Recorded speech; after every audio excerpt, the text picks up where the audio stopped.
Every morning, the roar of my motorcycle was our song. And every morning, I'd hand her the spare helmet. It was a sleek, pearl-white helmet, a stark contrast to my own matte black one. She'd always joke, still carrying this for me. "You know I'm not going anywhere." I'd just smile and help her buckle the strap. It was our little ritual, a silent promise. The spare helmet wasn't just for safety. It was her seat, her place, her presence with me on every ride. We rode everywhere together. Through winding country roads where the air smelled of fresh rain and earth, and through the bustling city streets, a river of lights flowing around us. The world seen from the back of a motorcycle is different. It's more immediate, more real. And sharing that with her, feeling her hands round my waist, her laughter carried away by the wind, that was my everything. The spare helmet became a symbol of our shared journeys, a testament to the countless miles we'd traveled, side by side. It gathered dust when we were apart, but the moment she was back, it gleamed under the sun, ready for our next adventure. One evening, we were planning a big trip up the coast. We spread a map across the living room floor, tracing routes with our fingers, dreaming of ocean views and sunsets. She pointed to a tiny dot on the map. "Let's go there," she said, her eyes sparkling.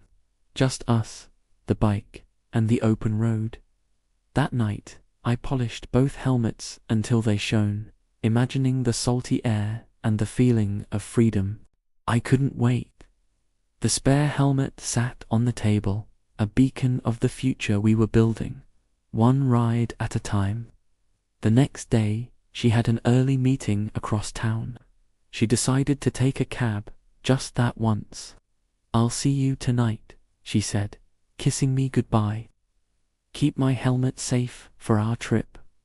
I watched her go, the pearl-white helmet sitting on the passenger seat of my bike, waiting. I spent the day working on the engine, getting it perfect for our coastal journey. My phone buzzed in my pocket, but I ignored it, lost in my work. It wasn't until the sun started to set that I checked. Missed calls, a text from an unknown number. My heart sank. The world went silent. The roar of my own engine, the city's hum, everything just stopped. The hospital was a blur of sterile white walls and hushed voices. They told me there had been an accident. A car had run a red light. The details didn't matter. All that mattered was that she was gone. I went home to an apartment that was suddenly too big, too quiet. Her scent lingered in the air, a cruel reminder of a life that was no longer there. On the bike, her spare helmet sat, pristine and untouched. I couldn't bring myself to move it. For weeks, I'd just sit there, staring at it, a monument to a future that would never be. Riding became impossible. The wind felt different, colder. The engine's roar was just noise. Every corner we'd ever taken together was a fresh wound. I left the bike covered in the garage, and with it, the two helmets, gathering dust, just like my heart. Months passed in a haze. One afternoon, the doorbell rang. A man stood there, holding something in his hands. It was the pearl-white helmet. He looked nervous. "I'm so sorry," he stammered. "I was the first one at the scene. I saw this in the cab. I thought someone would need it back." He explained he'd been trying to find me for months. He handed it to me. It felt heavy, not with its physical weight, but with the weight of every memory, every laugh, every shared mile. I looked at the man, a complete stranger, who had gone to such lengths to return a piece of my shattered world.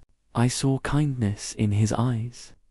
In that moment, holding her helmet, I didn't just feel the pain of her absence. I felt the love that we shared. It was still there, tangible, real. The helmet wasn't just a symbol of what I had lost. It was a symbol of what I had been so lucky to have. It was a reminder that even in the darkest moments, a stranger's kindness can light a path forward. I started riding again, alone, for now. But I still carry this spare helmet. It's still her seat. It's still her promise. And it reminds me to keep moving, to keep living for both of us. Thank you for watching. Please subscribe for more if you enjoy this. Like and share if this story resonated with you. See you in the next one.